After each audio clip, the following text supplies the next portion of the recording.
finally had the guts to finish him off with a bust of Queen Victoria, sparking one of soap's biggest whodunit storylines. While he remains 6 feet under in Soapland, in reality, he's about to come alive on stage in the award-winning play Educating Rita. Please welcome Larry Lamb.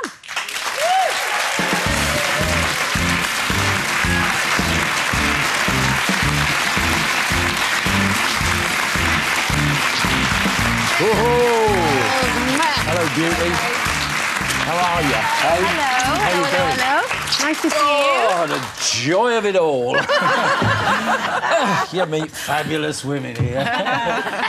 And Lenska. There you go. That's You're having a hard day at work. Yeah, it's rough, isn't it? Yeah. Educating Rita, you are so right for that role. Well, yeah. I sort of think perhaps I am. Yeah, absolutely right. Interesting. No, you're going to be taking it to the stage, but obviously we know it as the film version with Michael Caine. Yeah. Is it true you've not even watched the film? You don't want to take any of it on board? Years and years ago, I can remember seeing it, but it's not one of those ones that's really kind of fixed in there. And it was Julie Walters, wasn't it? Yeah, Julie Walters and Michael Caine. And so when the play came to me, I kind of figured it would be the same sort of thing. And then somebody said, "Oh, there's no, just the two of you in it." Yeah. Because so they're just two of us in Frank's office in the university. That's it. So it's nothing like the film. The film was taken out, you know. Yes. So based on the stage play, they took the play out and filmed all the subordinate characters and everything else. This goes back in, and there we are, the two of us in the office. Fabulous. Who's playing With a glorious young actress called Laura dos Santos, who is a Liverpool girl, and so you know it's just extraordinary. Wonderful. Hard work, though, just the two of you. Hard work, hard. Are you so many lines to learn, Larry? Not as many as she's got. No. Are you looking forward to doing something so completely removed from Archie? Yeah. That's the joy of it, really. You know, to have been sort of doing Archie Mitchell and Mick Shipman for 2 years like that, and then all of a sudden to be focusing on this one thing, this one play on stage as well. Yeah. And is it true your TV broke down over the big cliffhanger at Christmas? Yeah, with Christmas time, the TV when you got murdered? Yeah, when I got murdered. No! Yeah, it was great. So did you not see it? Have you not seen it? I did see it afterwards, but it was a little bit of a sort of a... Yeah, has it really happened? Yeah, it has. TV broken down. You know, you are one of the most worked, I was going to say, actors. You never stop working. You're so versatile.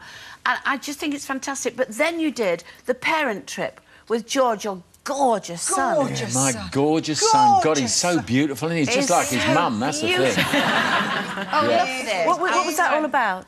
He's a beautiful boy. I beg your pardon? What was the programme about? It's about basically taking an urban father and son and putting them way out in the boonies with a basic tribal father and son, the head of a little clan that live way out in the wilds of Namibia and live in a way that those people have lived for hundreds of generations. They live in little huts. It was just extraordinary to be alongside them. We herded cattle up into the bush, and George rode on their little donkey, and we sat and we made a fire and made a little How camp. lovely to spend that much time with your son as well. With my boy, and that was it. You know, we've done 3 trips together now, and we just really get on brilliantly. You know? No mod cons, nothing. You had no phones, no nothing. No, there aren't any out there. These people have nothing. There are no signals get out there. I mean, obviously, to make sure that we're... Because that's the thing now, you've got to be looked after. The guides that were there with us, that were looking after us, they have a satellite phone, so that if they need to, they can get in touch with somewhere 300 miles away. They can fly somebody in to get you out. And but Larry, these people that live there have nothing. Talking about, you know, people with nothing, you also took part in a documentary series about living on the breadline. Yeah. How was that for you? Yeah, that was, you know, from anything from extremely entertaining to being, like, deeply depressing, almost heartbreaking, to be living right alongside people who are basically having a terrible, terrible time. I watched that, and you looked... I don't know what the word is, distressed? I mean, completely out of it at one point. A lot of it was this. I mean, the idea was to try and get you so that you were in living as close to the way it would be in that situation yourself. But it was the people that I met on that were really what always makes everything. You know, it's the people that make it. Was it shocking to you? Was it as you expected it? Yeah, well, I mean, it was in a way, because you just sort of start to find out how difficult it is for people and how helpless they feel. I mean, as an actor, it's funny taking an actor's career automatically takes on board the fact that there will be periods of your life when you are unemployed. That's it. However regularly employed you are as an actor, you will never be working all the time. That's it. So you deal with it. Which is what you talked about on your tour, wasn't it? Which was like you talking about your life. See, the thing is that the people that I was going to meet are people whose lives are programmed never to be unemployed, and suddenly they are unemployed, and they're on the scrap heap. You know. What was it like for you in the early days when I started? I was very fortunate. I decided to be an actor because I'd been an amateur actor following wherever I went around the world, and I had an interesting life and worked in different places and did amateur theatre. When I became an actor at 27.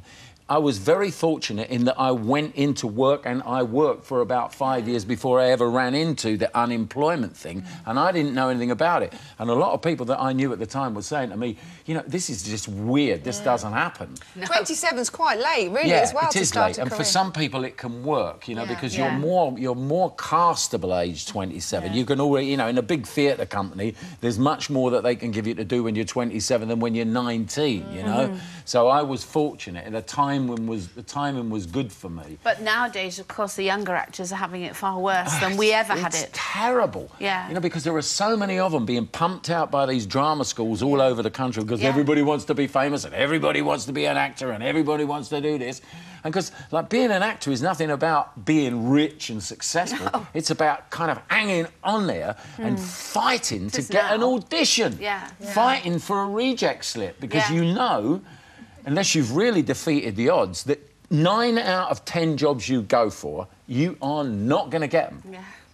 So you're looking for a kick in the teeth every day of your life and hoping you're going to get another kick in the teeth tomorrow because, it's like, forget about it, right? I mean, Educating Rita, it's on at the moment, isn't it? Is it? Yeah, how do you pronounce this? The Menier Chocolate Factory? Yeah, the Menier Chocolate Factory, which is kind of like the #1 turning them on and producing them, and they've just got one opening here. They've got one of their products now opening on Broadway, the Cage aux Folles, and they're so successful there. As are you. Larry Lamb, everyone.